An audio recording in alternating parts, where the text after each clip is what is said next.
From what we know, was a young individual. He had stolen the gun. His name's Tyrone Harris. He had stolen the firearm. Obviously, that's a felony. He was in illegal possession. He wasn't 21. That's another felony.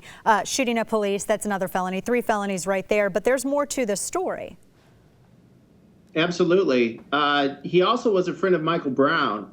And if you go to his Facebook page, which some investigators have dug up over the last 24 hours, it's filled with shots of him with firearms and pointing guns and smoking dope and threatening messages. And then he wrote on his Facebook page last night that he was going to go stir up trouble down in Ferguson. So not a very good guy. He also was charged today then. He had surgery last night after he was shot by black officers, by the way.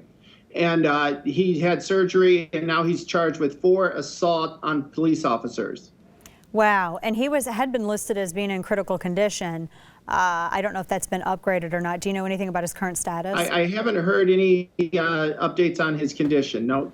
But so this was somewhat, he had been basically bragging about his, well, not basically, he was bragging about his law breaking on Facebook. And an associate, a good friend, identified as a good friend of Mike Brown. I don't know if that tells us so much about the character of this individual. I mean, he was caught shooting at police, but it does kind of shed some light onto the character of Mike Brown.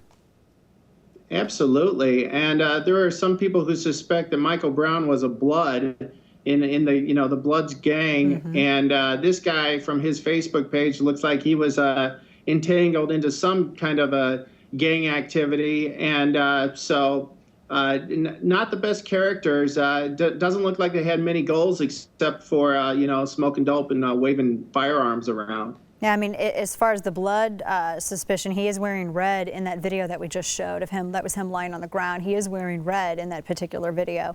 And this, I mean, he got a few shots off at police. No police were wounded that we know of. It's just he was the only one after taking fire, after police fired back in defense of themselves. He was the only one who was wounded, correct? That's right. Yep.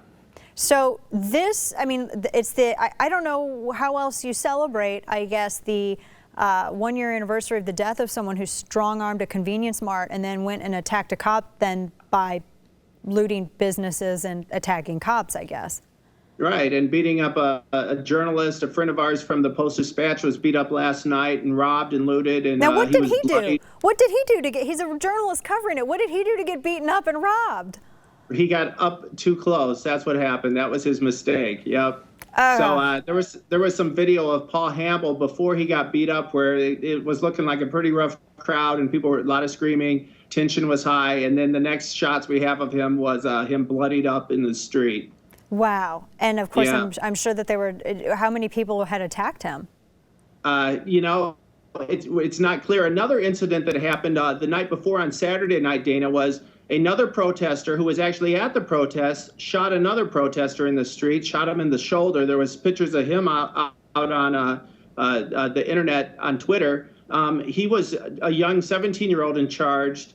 And this is, what is the actuality of what was happening in Ferguson. And yet you see in media report after media report how these were peaceful protesters and how, they're also calm and it's just a few bad apples. And yet we see this night after night in Ferguson. In fact, I have a friend up in Ferguson right now. Her name is Dana. She owns a hair salon. She was looted last night and she's asking for armed guards to come help protect her business tonight. And hers, she operated a beauty salon. And on Dana, I had heard reports that individuals, business owners in the community who had spoken out were some of the first ones targeted. What can you tell me about that?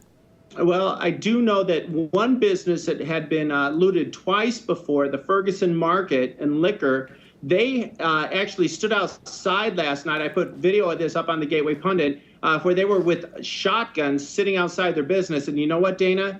Nobody went in that store last night. No, I'm sure not. I'm sure no one did.